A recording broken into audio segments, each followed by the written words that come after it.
Hey, how are you? I hope you are well. Thank you so much for joining me. It's Nina Lentir here, the hair and wellness coach. Excuse my outfit. I've literally just not had a chance to change, and I really wanted to share this information with you. Please say hi if you're hopping on. A huge welcome to the lady I was just chatting with, Dawn. Forgive me if I've not pronounced your name correctly, but I thought let me welcome you especially because we were just chatting.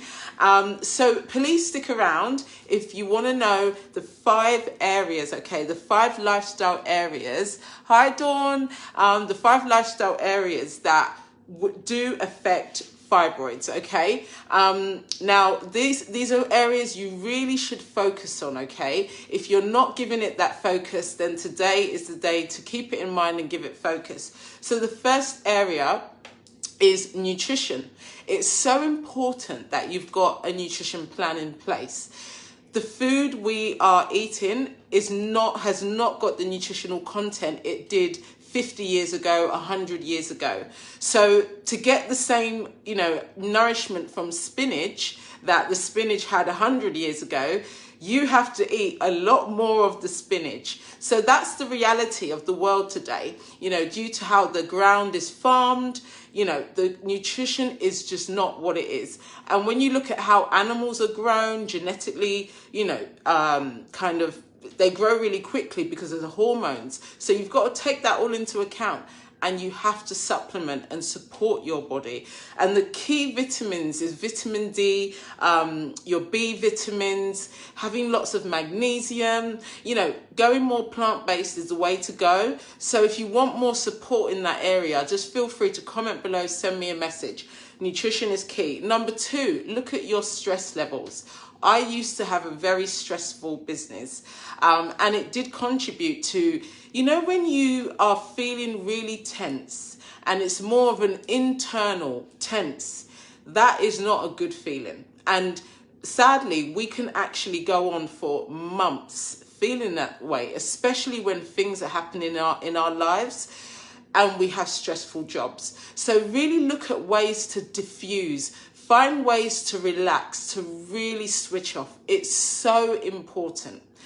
If you're not regularly kind of disengaging, then please find a way to plan it into your diary.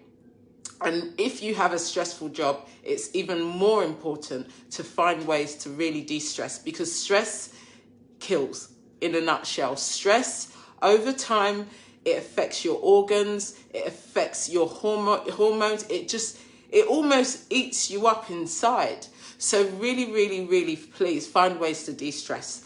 Now, if you're eating animal protein, please go for high quality. So avoid, genetically modified. So go for organic, plant-fed animals.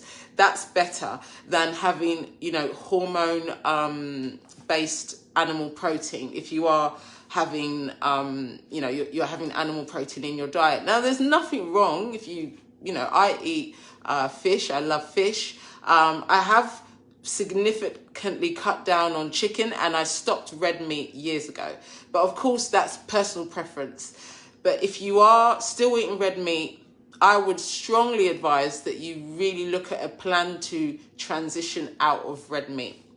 Now, exercise, physical activity. This is an area that will really, really, contribute negatively if you're not exercising your body, if you're not getting your heart rate up, if you're not strengthening your muscles. All these things really, really contribute to how your body is, almost how it's able to function, break the nutrients it needs from your food, the whole process of that.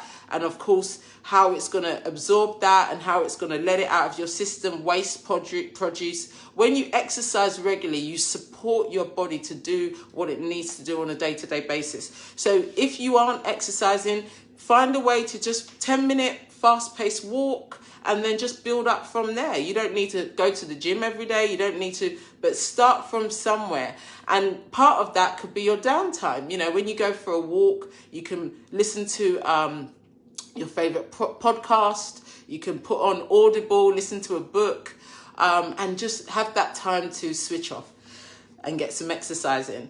And finally, if you're constantly like having chronic infections and your immune system is constantly being stressed, this is not good as well. So if you are prone to getting colds, if you're someone that's always got something, or you struggle to get rid of a cold, that used to be me. I used to catch a cold and have it for so long, I'd lose it for a bit and then I'd catch another one. So it felt like I was always having the flu.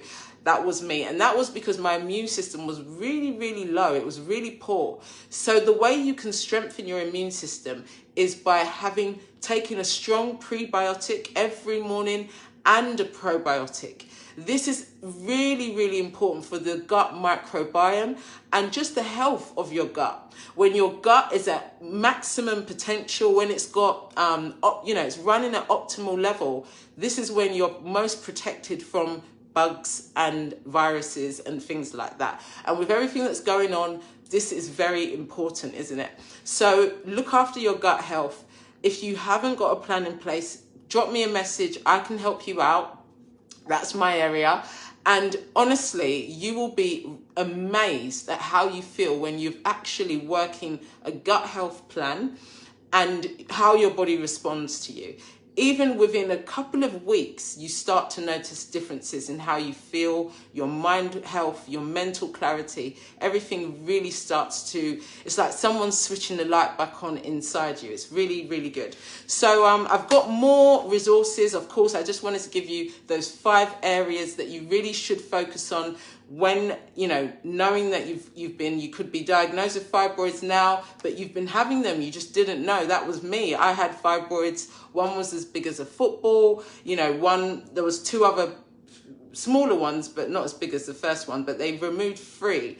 And they left the smaller ones because there was just so many, they couldn't take them all without me possibly bleeding to death. So they made the decision to just take the biggest ones. And honestly, I'd been living with the symptoms for so long before they got so big, they were protruding and really quite visible. So if you're in that situation, please look at these 5 areas. And if you need more guidance, feel free to inbox me. We can book a call, absolutely free. We can chat and talk through a plan of action to support medical steps as well, because we're not ruling out medical steps. It's about supporting your body holistically, supporting your body through lifestyle changes where you can really minimize toxins, minimize inflammation, and just love on your body more. Okay, thank you so much for watching. Welcome to all the ladies I've let in today, and I look forward to catching up with you soon. Bye.